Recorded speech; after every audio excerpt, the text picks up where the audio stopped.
Hello, so this is my other video. So I decided to do Mongolia. So my Mongolia video presentation by Cole Bello. So jumping into it, into Mongolian history.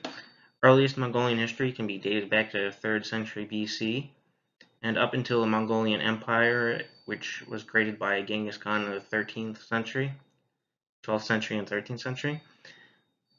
It was mostly just a bunch of small tribes until Genghis Khan came along and unified them and eventually spread, creating the second biggest land empire in the world in the 13th and 12th and 13th and 14th century. Eventually, there was a lot of inner fights going on, which broke up the empire into a bunch of different khanats. And yeah, then up into and then in 1635, Mongolia was occupied by China until 1911 with the Chinese Revolution, where Mongolia gained independence. And there was a brief, and then 10 years later, in 1920, during the Russian Civil War, uh, the Mongolia, which at the time was the Bog Khanate, was eventually fell to communism and the Mongolia got out of communism in 1989, late 80s, early 90s, right before the Soviet Union collapsed. For a while, Mongolia wanted to join the Soviet Union, but the Soviet Union wouldn't let them. And yeah, and I'll get more into it with some stuff later on, but that's mostly the main parts of Mongolian history. They're looking at some Mongolian economics.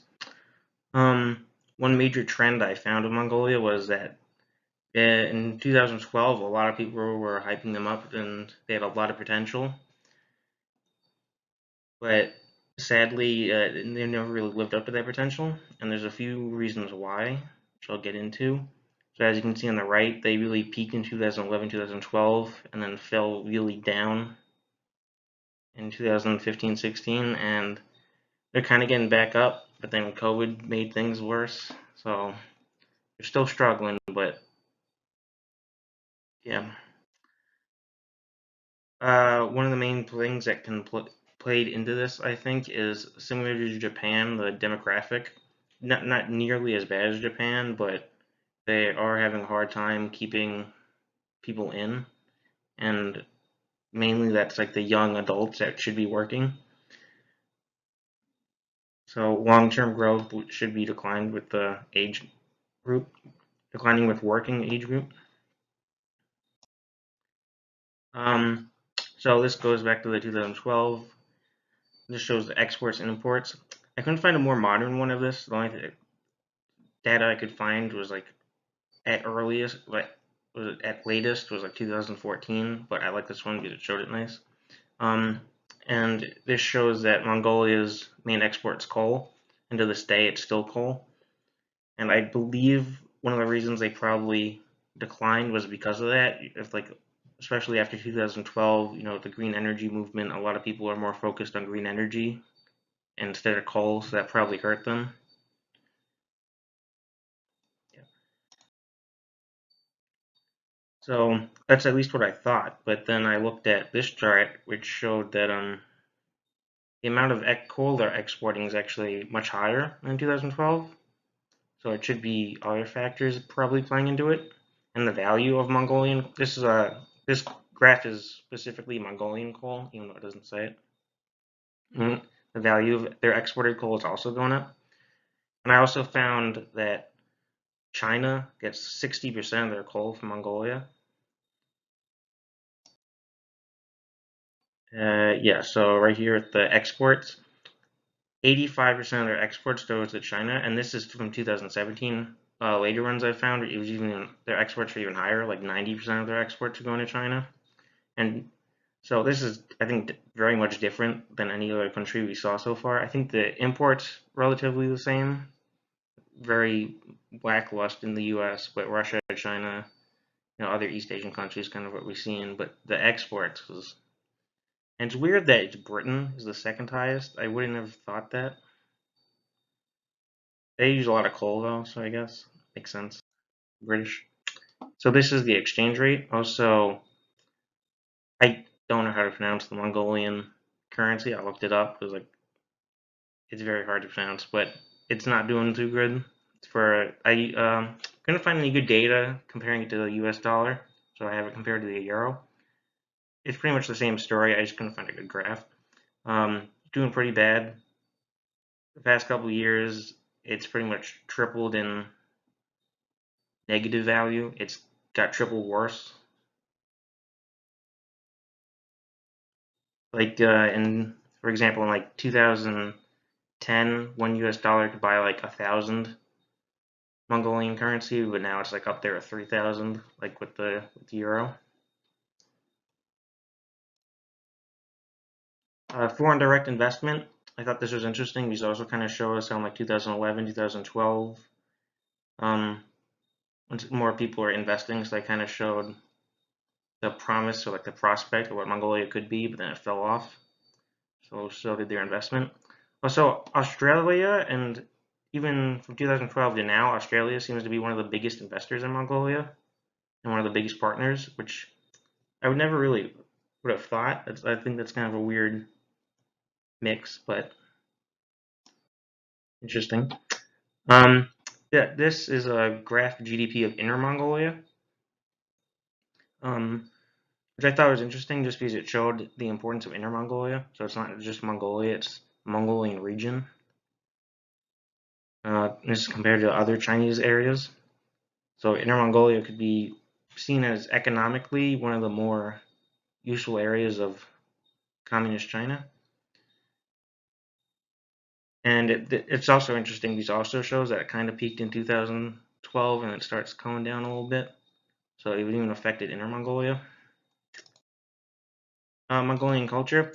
There wasn't Hofstede's data for Mongolia, so I couldn't look into that. So some more basic stuff about Mongolian culture. Most of their dishes and food is almost all meat-based, mostly mutton. Even though from outside of Mongolia, a lot of people think of beef. Mongolia is mostly Buddhist. I believe it's over 50% Buddhist at the moment, like 51%, so majority Buddhist. Buddhism obviously came over from China, and also a big part of Mongolian culture is horses. Horses have always played, ever since the tribal days of Mongolia.